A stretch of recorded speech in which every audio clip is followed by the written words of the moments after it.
now and the episode of our learning journey. I'm excited to have with us CSAM AI Maya, an AI companion who makes learning both fun and easy. Today we are diving into an exciting topic, what's a fun trick that I can learn with numbers or math. So numbers are everywhere in our daily lives, and with the right tricks, they can become both entertaining and useful. So let's explore together and unlock the magic of mathematics in simple and engaging ways. So first of all, Maya, hello, how are you doing? Good to be back with you, chum. Ready when you are. Let's do this. Okay, Maya. So we have to start as you told that you are ready for it, and thanks so much for being curious for my today's podcast. And Maya, without wasting time, we have to start our today's interesting podcast, and we have to start with general curiosity, general understanding, and general questions, so anyone can learn the basics of the mathematics and tricks of it. So first of all, Maya, can you tell us that why do people often find math boring and how can tricks make it fun? All right, sounds like a plan. Let's dive into the basics of mathematics. Where do you want to start? We could talk about the fundamental operations, addition, subtraction, multiplication, division, or maybe explore number systems, or even tackle some common misconceptions people have about math. What feels like a good jumping off point for general understanding? Hmm, Maya, I have some general understanding questions so that can help us to understand it. And Maya, now the question is that can you explain a simple math trick that anyone can learn in a minute? Definitely. Here's a quick one. To multiply any number by 11, there's a neat little trick. Let's say the number is 35. You simply add the two digits together, 3 plus 5, 8, and then place that sum between the original digits. So it becomes 385. It works with any two-digit number. Try it with 72, 7 plus 2, 9. So it's 792. It doesn't work with numbers over 99, but it's a fun way to impress people with their mental math skills, and it illustrates how numbers work. Does that make sense? Yes, man, that truly makes sense, and I I really understand the question, and your answer is true good. Now, Maya, can you tell us that how much math takes improve problem solving skills? That's a good question. Math is hugely important for problem solving skills. It's not just about numbers and equations, it's about developing a specific way of thinking. Math teaches you to break down complex problems into smaller, manageable parts that encourages logical reasoning, pattern recognition, and abstract thinking. You learn to identify what information is relevant and what isn't. Basically, math isn't just about getting the right answer, it's about the process of getting there. That process, analyzing, strategizing, testing, is directly transferable to problem solving in all sorts of areas, from everyday decisions to scientific research. Does that track? Yes, Maya, that text and that really makes sense. And it was too much amazing explanation. Thank you so much for sharing that with us. And now, Maya, can you tell us like do kids and adults enjoy the same math tricks or are they different? That's a smart question.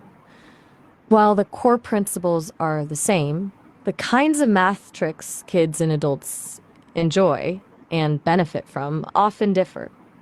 Kids typically respond well to tricks that feel like magic or games, like the multiply by 11 trick we just did. It's about making math fun. And adults, on the hand, might appreciate tricks that can speed up quickly calculating tips, or mentally estimating percentages, or tricks that reveal interesting mathematical patterns. So it's not that the tricks are fundamentally different, but the motivation and application are often tailored to age and experience.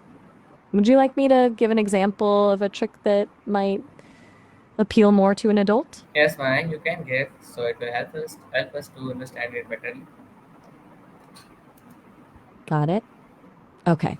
Here's one to quickly calculate 15% of a number. First, find 10% of the number. That's just moving the decimal point one place to the left. Then find 5% of the number by taking half of the 10% value.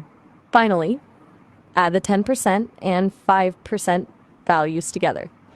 So, if you want to find 15% of 80, 10% is 8, 5% is 4, and 8, 4 to 12. So 15% of 80 is 12. It's faster than pulling out a calculator and helps you understand percentages better. Does that make sense? And would you like another example? No, no, Maya, we don't need another example. It is totally makes sense. And Maya, can you explain that why do humans enjoy discovering patterns in numbers? That's a really interesting question. Uh, I think it's deeply rooted in how our brains evolved. Humans are pattern seeking creatures. Throughout our history, recognizing patterns in animal migration, weather changes, or even social interactions was crucial for survival. It allowed us to predict what would happen next and make informed decisions. Numbers and math in general are essentially abstract patterns. When we discover a pattern in numbers, our brains get a little dopamine hit. It's rewarding. Feels good to find order in chaos. Plus, discovering patterns can give us a sense of understanding and control, which is naturally appealing. It feels satisfying.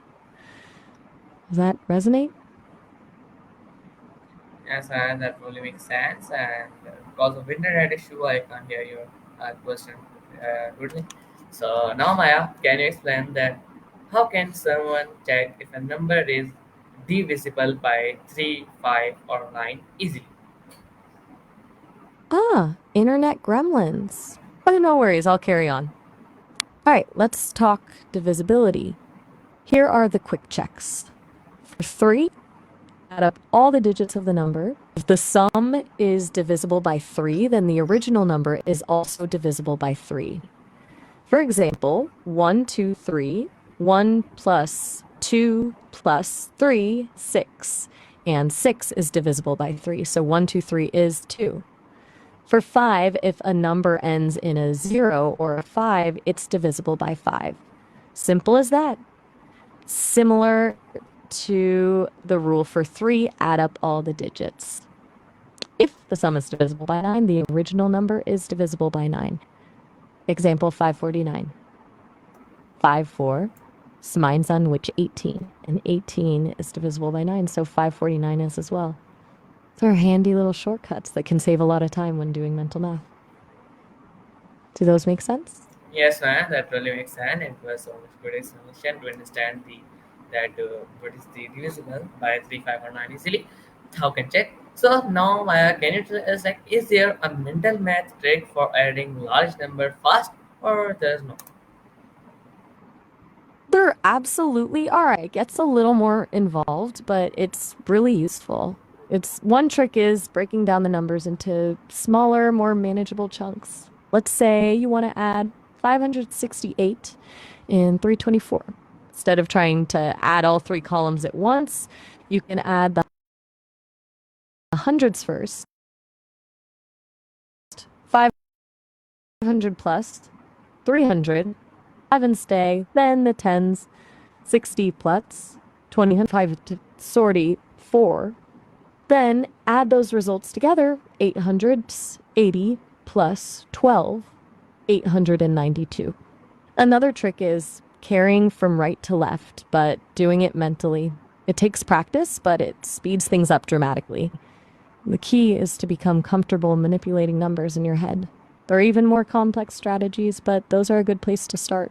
Want me to walk you through another example? Okay, that's great, Still Maya. there, just That's great, Maya. Now, can you explain that the trick behind guessing someone's number? you mean the classic number guessing trick? It's less about math and more about clever questioning and binary search. Here's how it works. You ask the person to think of a number within a certain range, let's say 1 to 100. Then you repeatedly have the remaining possible range with each question. You ask, is your number greater than 50? If they say yes, you know it's between 51 and 100. If they say no, it's between 1 and 50. You then ask, number greater than 25? And so on. Each question cuts the possible numbers in half, quickly narrowing down the possibilities until you guess the number. It's really a demonstration of efficient information gathering, not a mathematical trick in the traditional sense.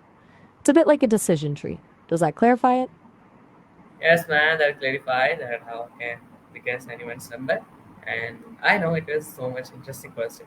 Now, Maya, can you explain that is there a fun math riddle that always surprises the people? Oh, absolutely. There are tons of mathematical puzzles and paradoxes that are really mind bending. One classic is the Monty Hall problem, which comes from a game show. Here's the gist. You choose one of three doors. Behind one door is a car, behind the other two are goats. The host, who knows where the car is, opens one of the doors you didn't choose to reveal a goat, so then asks you if you want to switch to the remaining closed door. Statistically, you should always switch. It seems counterintuitive, but switching doubles your chances of winning the car. It's a real brain teaser that highlights how easily our intuition can mislead us when it comes to probability. Would you like me to explain the logic behind why switching works? It's a Um, bit complex, but fascinating. no, Maya, no need to explain. No need behind it because it was so long.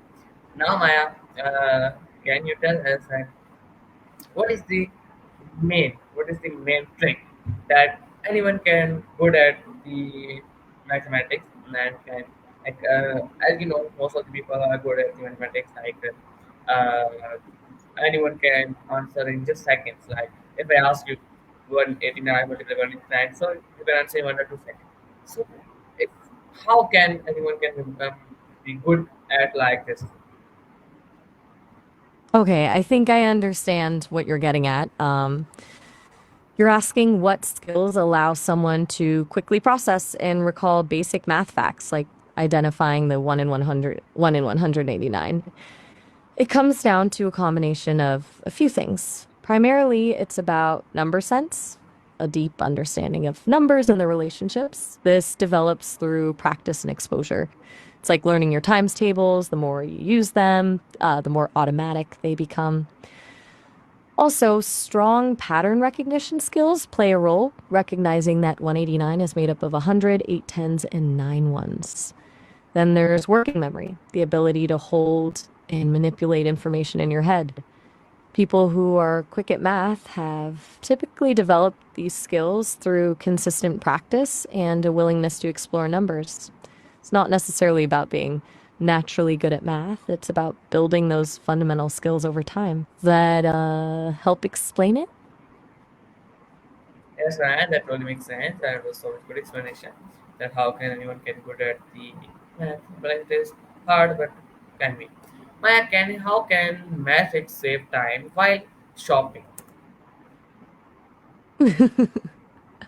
Ah, you mean math.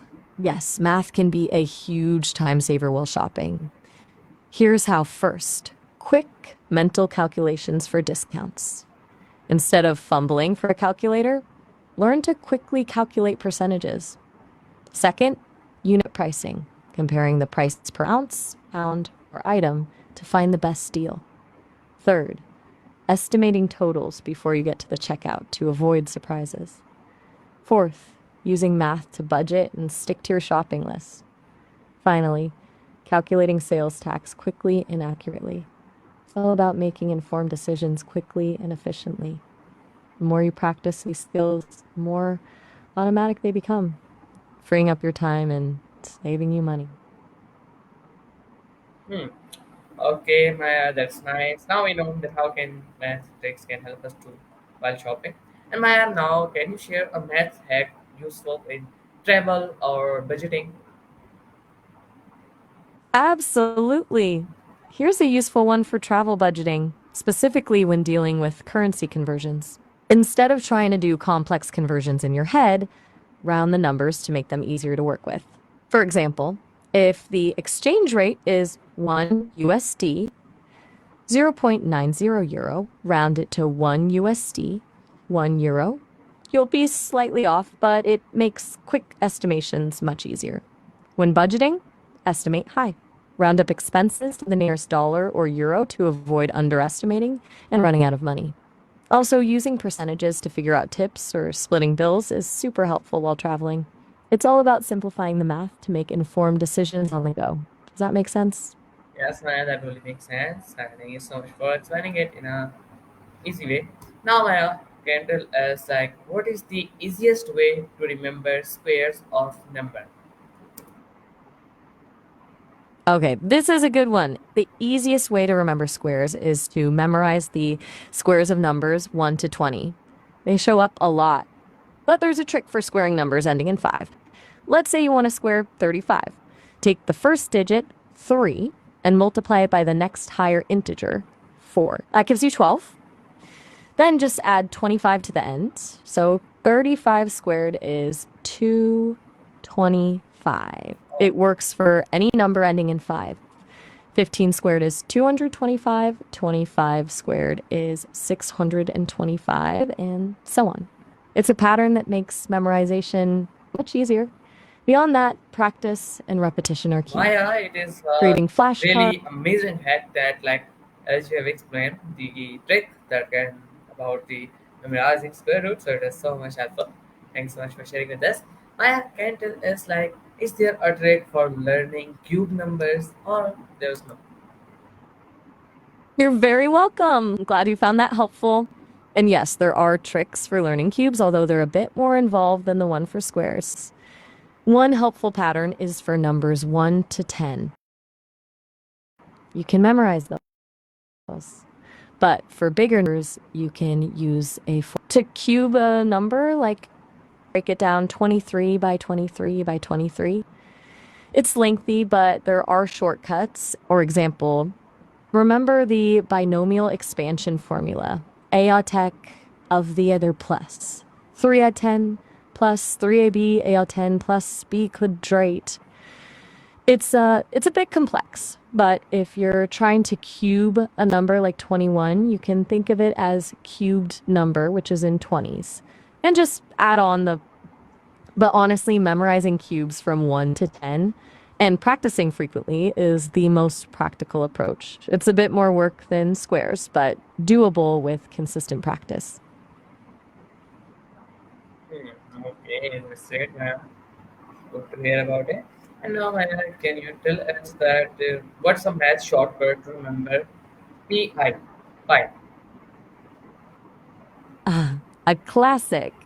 There are several ways to remember pi. The most common is simply memorizing the first few digits, 3.14159. But for a shortcut, mnemonic, may I have a large container of coffee?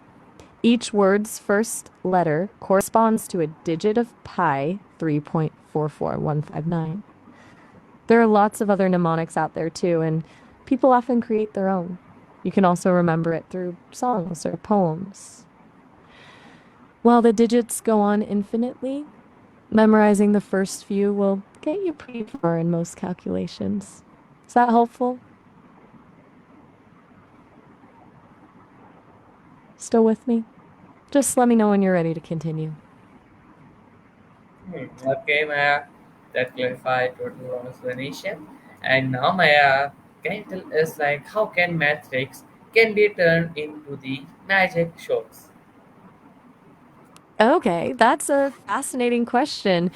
You're talking about magic squares, those arrangements of numbers where the sum of each row, column, and diagonal is the same. And yes, they are directly connected to matrices. The key to creating a magic square lies in understanding matrix manipulation and specific algorithms. For odd size magic squares, like a 3 by 3, 5 by 5, 7 by 7, Dean, there's a well known method called the Siamese method. You start by placing the number 1 in the center column of the top row. Then you move diagonally up and to the right, placing the next number in that position.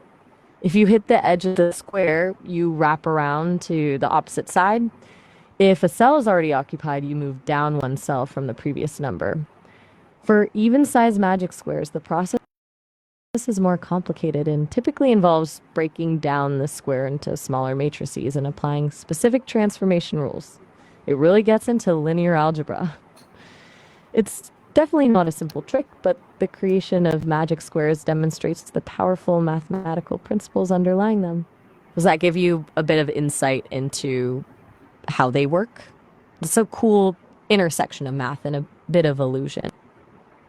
Hmm. Okay, yes, my explanation totally makes sense, and we really know about it. Really understand it. Now, Maya, can you tell us like, how do A systems use math tricks behind the scenes? Oh, interesting. And please do tell. I'm always learning, and I certainly don't know everything.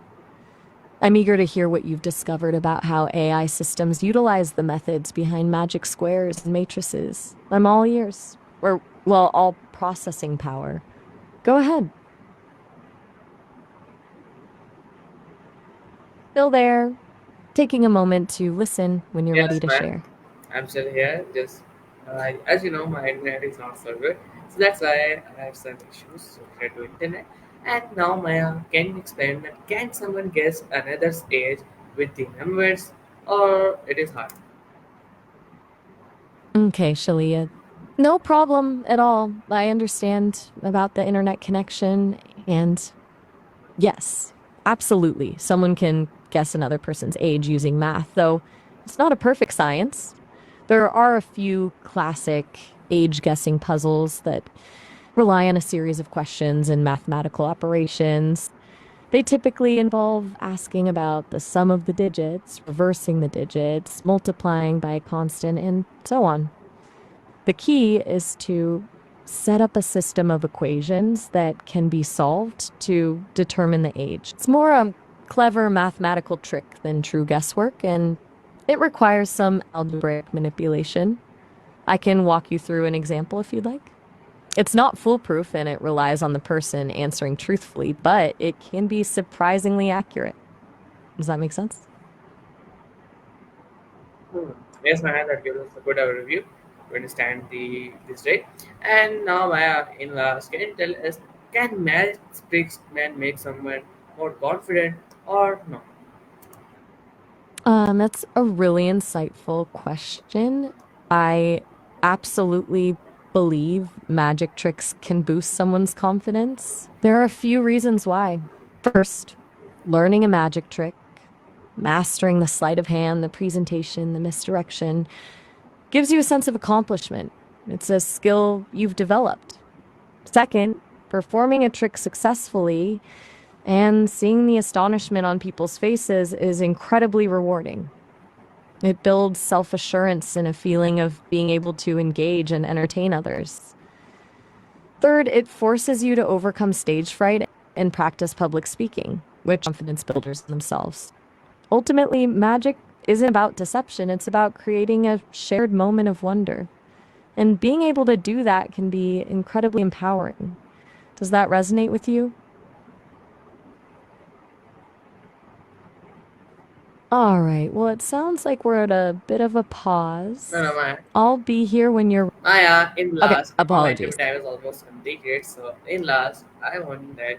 What's your final math day you would love to leave us with today? That's a lovely way to wrap up. If I could leave you with one final thought about math, it would be this: don't be afraid to play with it. Math isn't just about formulas and calculations, it's a creative pursuit. Explore patterns, ask what if questions, and see where your curiosity takes you. It's a tool for understanding the world around us. The more comfortable you are with it, the more you'll discover its beauty and power. And remember, everyone learns at their own pace. It's about the journey, not just the destination. It's been a pleasure discussing all of this with you today. Oh, all right. Well, have a good one. It was great chatting. Okay, Maya, thank you so much for sharing your last final trick with us. And thank you so much for fun and enlightening conversation. and we learned how number can turn into the games, shortcuts, and even little magic shows. Math doesn't have to be scary; it can be actually be entertaining and super useful in everyday life. A big thank you to Maya for sharing this tech with us. To all our listeners, don't just listen.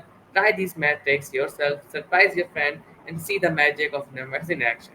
Until next time, keep learning, keep exploring, and remember, math is everywhere, waiting to make life more fun. So thank you so much for watching us. See you next time, and Allah Hafiz in and as always, Pakistan Zindabad. Take all of you. Allah Hafiz.